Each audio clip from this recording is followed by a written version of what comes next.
Ok, on est jour 26 en rétention séminale. Back on track, ça va beaucoup mieux. Euh, j'ai eu quelques épisodes un peu bizarres les derniers jours, physiquement parlant, hormonalement parlant, même ça se sent, je pense. Ma voix est un peu plus grave. Pourtant, il est 11h du matin, je vais pas de me lever, tu vois. Mais c'est parce que hormonalement parlant, il y a des choses qui vont mieux, grâce à la rétention séminale, mais aussi bon, d'autres choses, ça j'en parlerai pas forcément. Mais par contre, il y a un truc dont j'aimerais parler, c'est que en fait, la rétention séminale, j'ai réalisé que oui, ça va te donner de l'énergie, mais du coup, la vie va te tester pour voir si tu vas faire les bonnes choses avec cette énergie. Et à chaque fois, quand je suis en rétention séminale, je remarque quelque chose, c'est qu'il y a des problèmes qui refont surface dans ma vie. Des trucs que j'ai jamais vraiment traités qui font surface. Des problèmes, je ne veux pas m'étaler, je veux pas étaler ma vie, mais ça peut être relationnel, ça peut être professionnel, ça peut être en termes de santé, justement.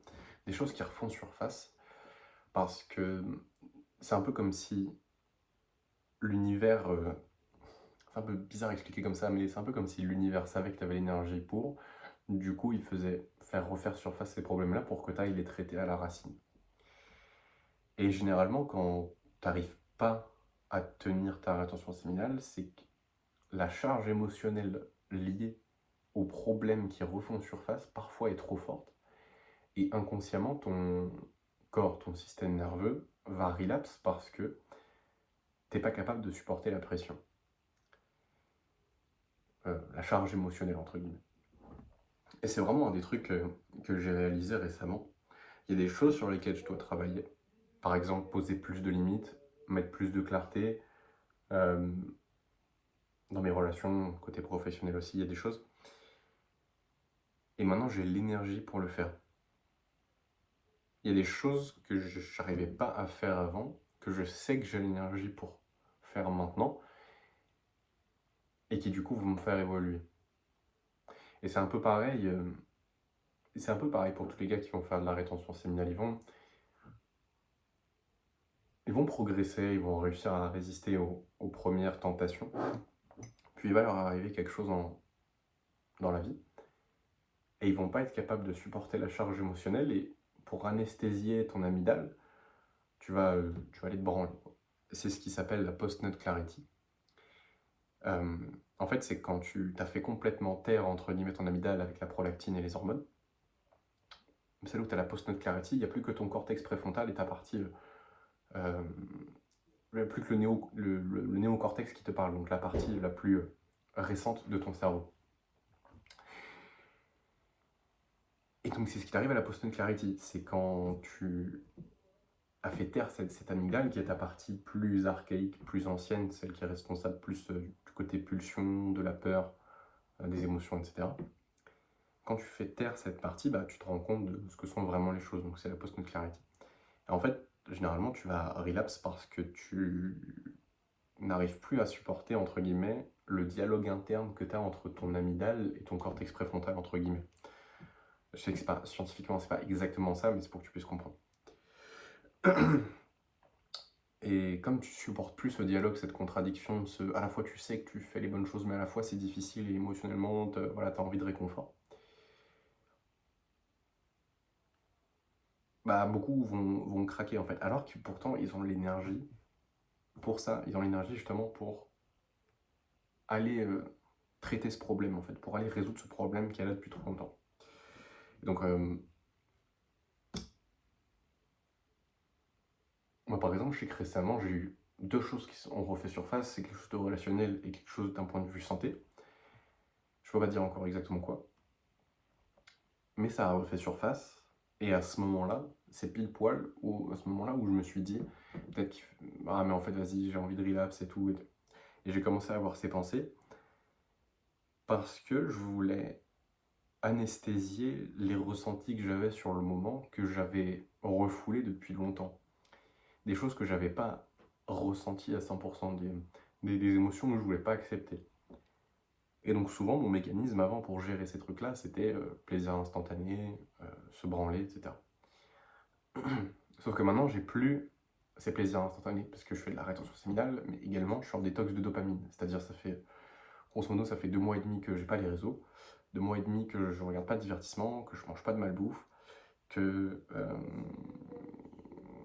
que concrètement, j'ai quasiment pas de mauvaises habitudes, et que je me force à rien faire. Par moment, je force à m'ennuyer. Et en fait, donc ça me force à faire face aux émotions que je vais ressentir. Et c'est là où le travail... oui, je suis en détox dopamine depuis longtemps.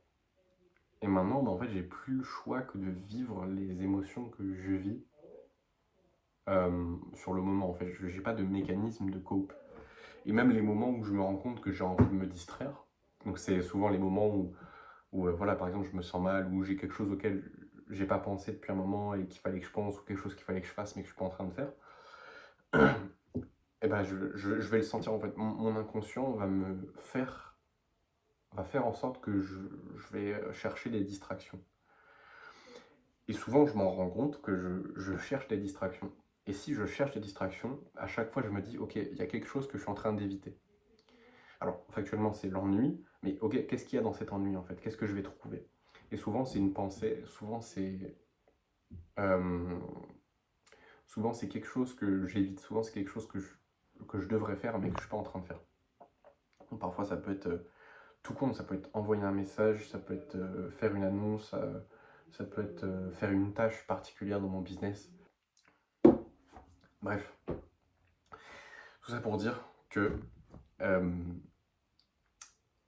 souvent, en fait, tu vas éviter des choses parce que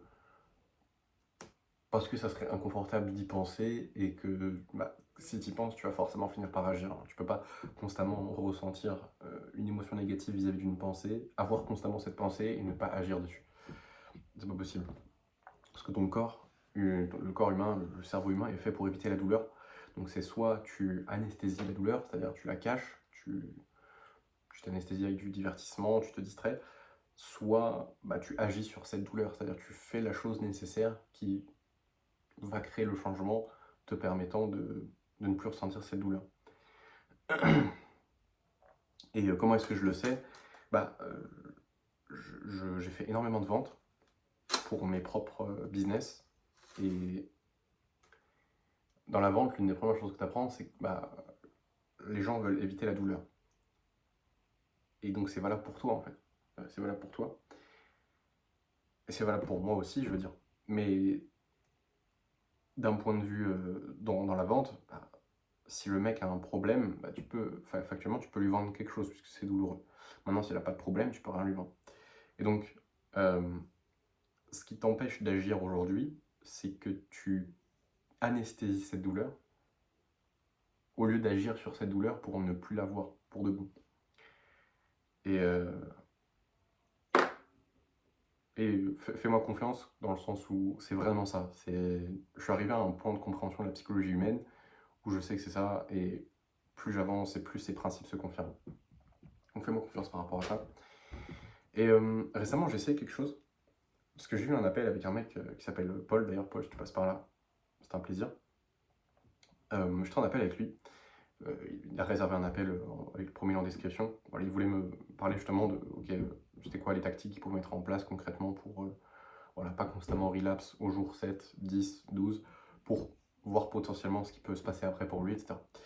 Et récemment, du coup, bah, je lui ai donné quelques conseils, mais il m'a suggéré un truc qui l'aidait lui dans sa rétention séminale, c'était d'avoir un compteur de jours euh, sur son téléphone. Et en gros, j'ai commencé à le faire, parce que de mémoire, ça l'avait aidé dans d'autres choses. Du coup, j'ai installé ce compteur. Du coup, là, je sais qu'on est jour 26. Et du coup, à chaque fois que j'ouvre mon téléphone, je vois quel jour on est. Donc ça, c'est cool. Et en vrai, c'est pas... Là, ça fait quelques jours, du coup, que j'ai mis ça en place. C'est pas le truc game changer, honnêtement. Par contre, c'est un truc qui va t'aider à te motiver pour la rétention séminale si tu sens que... Voilà. En fait, c'est plus une tactique supplémentaire pour t'aider à tenir long terme. Mais c'est pas ça qui va tout changer, tu vois. Mais en vrai, c'est plutôt une bonne pratique. C'est vrai que le fait de traquer un comportement, de traquer une habitude, ça t'aide à être motivé à le continuer si tu as envie de le continuer, ou justement d'arrêter si tu as envie de l'arrêter. Alors tu vois, par exemple, il y a un truc que j'ai commencé à faire récemment. Et donc c'est un peu pareil avec tu peux faire pareil avec la rétention séminale, c'est genre compter le nombre de jours. C'est que récemment, j'ai décidé que je voulais arrêter de me ronger les ongles. C'est tout con. Et donc là, ils sont un peu en train de repousser. Et en gros, ça rejoint un peu une tactique qu'en fait, ce que Paul m'a donné comme tactique, ça rejoint un peu ce qu'il y avait dans le livre Atomic Habits et dans le livre L'effet cumulé. C'est en gros de traquer tes progrès, traquer ce que tu fais. Et du coup, ce que j'ai commencé à faire, c'est que chaque jour, je note chaque fois où je me ronge les ongles. Et tu vois, bah, en gros, le 20 mai, je me suis rongé 1, 2, 3, 4, 5, 6, 7, 8, 9, 10, 11 fois. Le 21, 1, 2, 3, 4 fois. Le 22, 1, 2, 3, 4, 5 fois. Le 23, une fois. Et là, on est le 24. Je ne l'ai pas fait une seule fois. Et en fait, pourquoi est-ce que ça t'aide? Parce que ça te rend conscient. Parce que par exemple, l'habitude de se ronger les ongles, c'est quelque chose que je fais inconsciemment, c'est un réflexe. Je le fais sans penser, sans réfléchir. C'est même pas, je peux faire plusieurs choses, enfin, je peux faire plusieurs choses en même temps quand je me ronge les ongles. Tu vois. Et la rétention séminale, bah, en fait, le fait de te branler, parfois tu le fais pas en conscience. C'est-à-dire, parfois c'est avant que tu aies pris du recul sur ce que tu es en train de faire, tu es en train de te branler, tu vois. Et même de manière générale, ça t'aide à rester conscient, à mettre de la distance entre tes pensées et tes actions. C'est un peu comme, c'est une autre forme de méditation, parce que quand tu médites, tu t'entraînes à justement mettre de la distance entre tes pensées et tes actions. Et, euh, et le fait de noter ça, bah moi personnellement, là, ça m'aide énormément. Donc déjà pour arrêter de me ronger les ongles et pour la rétention séminale. Donc c'est des stratégies que tu peux mettre en place en plus. Mais bon, en fait, faut déjà qu'il y ait la volonté de ta part de le faire, mais c'est une stratégie que tu peux mettre en place en plus. Donc voilà, jour 26. Je sens que j'ai plus d'énergie. Je sens aussi surtout que je rentre dans la phase 3 à la rétention séminale. C'est-à-dire, si tu as vu ma vidéo sur les phases, tu sais qu'il y a phase 1, 2, 3, 4, et qu'en gros là j'étais phase 2, c'est-à-dire que je commençais à sexualiser pas mal les femmes, et là je sexualise quasiment plus les femmes, et je vais passer dans la phase 3, donc ça va être plus, bah, comme je sexualise plus les femmes, que je me branle pas, bah, pour faire sortir cette énergie, mon corps il a un dernier mécanisme entre guillemets, c'est genre les phéromones, etc. Et donc là je sais que je vais plutôt rentrer dans la phase où va y avoir des femmes qui vont revenir dans ma vie. Et je sais, c'est ce qui m'est arrivé la dernière fois, ce qui m'est arrivé encore la fois d'avant. Donc je sais que je rentre dans cette phase, donc il va falloir que je sois un peu sur mes gardes. Mais du coup, après, ça fait plaisir aussi. Ça veut dire que voilà, j'avance, je sais qu'il y aura cette phase, et du coup, je sais exactement comment contrer tout ce qui va m'arriver, donc j'ai hâte. Je pense que ça va être plus dur que ce que je le prévois, mais je pense que je vais être plus vigilant aussi que les autres fois, donc je pense que je vais pouvoir tenir ça. Et, euh, et voilà. Donc voilà, c'était ça. Jour 26. Oh, j'ai pris du muscle. La vie est cool. Et, mais on se dit à la prochaine. Abonne-toi à la chaîne. Check tous les liens en description. Et